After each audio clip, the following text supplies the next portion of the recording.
Bincang Sejua, menumbuhkan karakter dan kebajikan, cerdas bermedia untuk kebaikan dengan menghadirkan narasumber inspiratif. Kini kami hadir menemani Anda setiap minggu hanya di kanal YouTube Yayasan Sejua. Jangan lupa subscribe dan bunyikan loncengnya ya.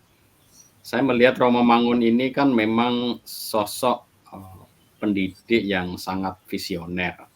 Artinya pemikiran-pemikiran Romo Mangun itu banyak melampaui zamannya ya. Ketika orang belum memikirkan tentang bagaimana cara belajar siswa aktif, Romo Mangun sudah memikirkan. Bahkan jauh sebelum negara juga memikirkan bagaimana mengentaskan anak-anak dari keluarga yang kurang mampu ini melalui proses pendidikan. Romo Mangun sudah jauh hari. Tadi dalam wawancaranya kan dijelaskan, saya ingin membaktikan hidup saya pada pendidikan dasar.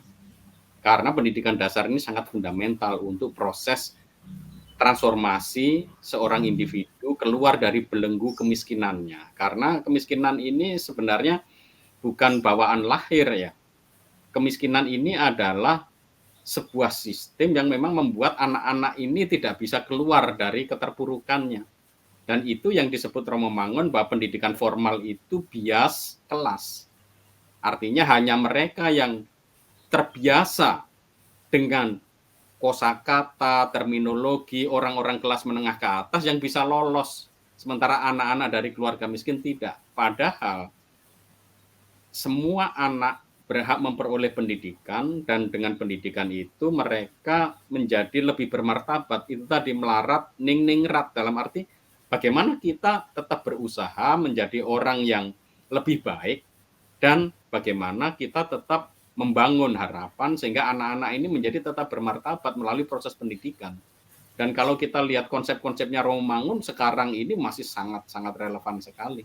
Karena sekarang ini di era pandemi, banyak anak yang putus sekolah, banyak keluarga-keluarga ekonominya runtuh, ya, pemasukan keluarga berkurang. Lalu bagaimana proses pendidikan ini akan terpengaruh, tetapi anak-anak tetap diberi bekal untuk mereka bisa maju.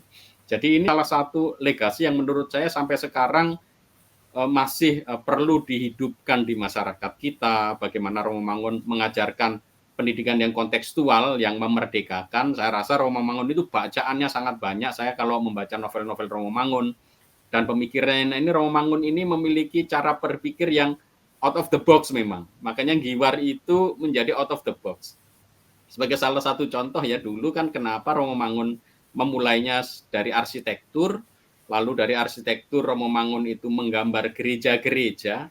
Jadi bagaimana arsitek itu diwadahi dalam kehidupan ya menggereja, maka banyak Romo Mangun itu membangun mendesain arsitektur gereja yang polanya sangat out of the box, berbeda sekali seperti gereja Maria Assumpta di Klaten. Itu sangat beda sekali, lingkungannya bagus, udaranya pencahayaannya.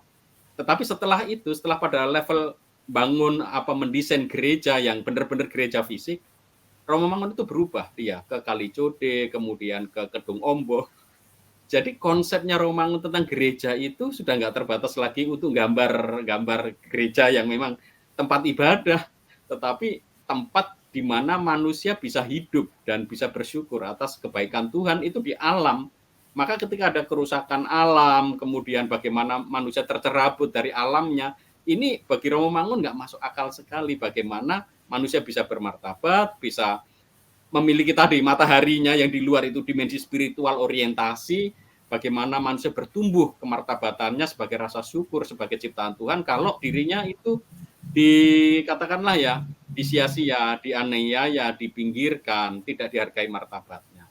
Dan konsep ini kemudian membawa Romo Mangun pada proses pendidikan tadi sebenarnya. Jadi ini proses pemikiran gitu. Romo Mangun tidak lagi membangun istilahnya arsitek untuk sebuah sekolah, tidak. Arsitek gambar bangunan itu sudah lewat di eranya Romo Mangun itu setelah Kedung Ombo, tetapi sudah mulai masuk bagaimana sekolah ini terintegrasi sebagai komunitas belajar. Jadi konsep sekolah yang saat ini mungkin di dalam rancangan Undang-Undang Sisdiknas justru malah memperkecil ya, mempersempit persekolahan, lalu persekolahan mandiri, ini sangat-sangat tidak relevan dengan pemikirannya Romo Mangun. Justru Romo Mangun itu sekolah itu tadi komunitas para pembelajar, orang-orang yang pembelajar. dan itu mungkin lintas kelas, lintas ilmu, tetapi suara-suara mereka didengarkan dan dihargai. Nah, ini saya rasa sesuatu yang sampai sekarang saya sangat ingin hal-hal seperti ini sangat dipertahankan ya, karena menjadi manusia yang merdeka itu adalah manusia yang mampu mengekspresikan dirinya, dan tadi konsep musik yang dijelaskan Pak Windu tadi sangat bagus sekali. Saya baru sadar bahwa ternyata musik yang terutama itu adalah bagaimana kita peka terhadap suara-suara.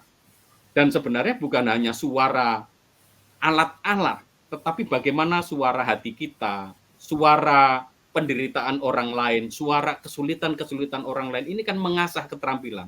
Itu adalah bagian penting dari pendidikan musik sebenarnya yang tadi dikatakan. Bukan hanya musik letterlek yang main gitar dan lain-lain, tidak, tetapi bagaimana ada harmoni antara harus bersuara kapan, harus tenang hening untuk memaknai bunyi.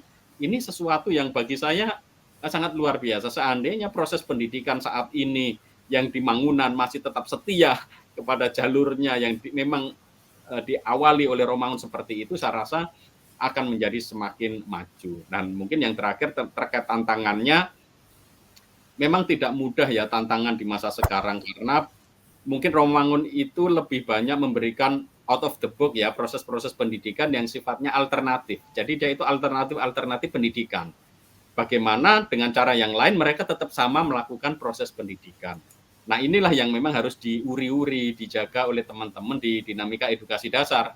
Jangan sampai justru dengan adanya pendekatan-pendekatan yang sudah maju, canggih, berfokus pada anak, dan memang terbukti melahirkan anak-anak yang hebat, tetapi justru nanti malah terlupakan bahwa awal mulanya ide Romangun tadi seperti dalam wawancara tadi, dia ingin mengentaskan keluarga-keluarga miskin di situ.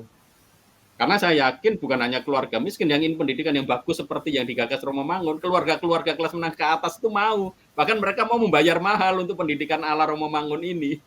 Nah, ini kan menjadi tantangan ya. Saya tidak tahu bagaimana Romo Edi ini menjembatani untuk tetap setia kepada spiritnya Romangun, tetapi juga ya kan Mangunan juga harus maju, artinya harus ada income, ada pendapatan untuk mensejahterakan buruh dengan biaya-biaya tertentu, tetapi tanpa kehilangan spirit awalnya. Nah, itu mungkin akan menjadi tantangan berat nih bagi Romo Edi dan teman-teman gitu. Bincang Sejua, menumbuhkan karakter dan kebajikan, cerdas bermedia untuk kebaikan dengan menghadirkan narasumber inspiratif.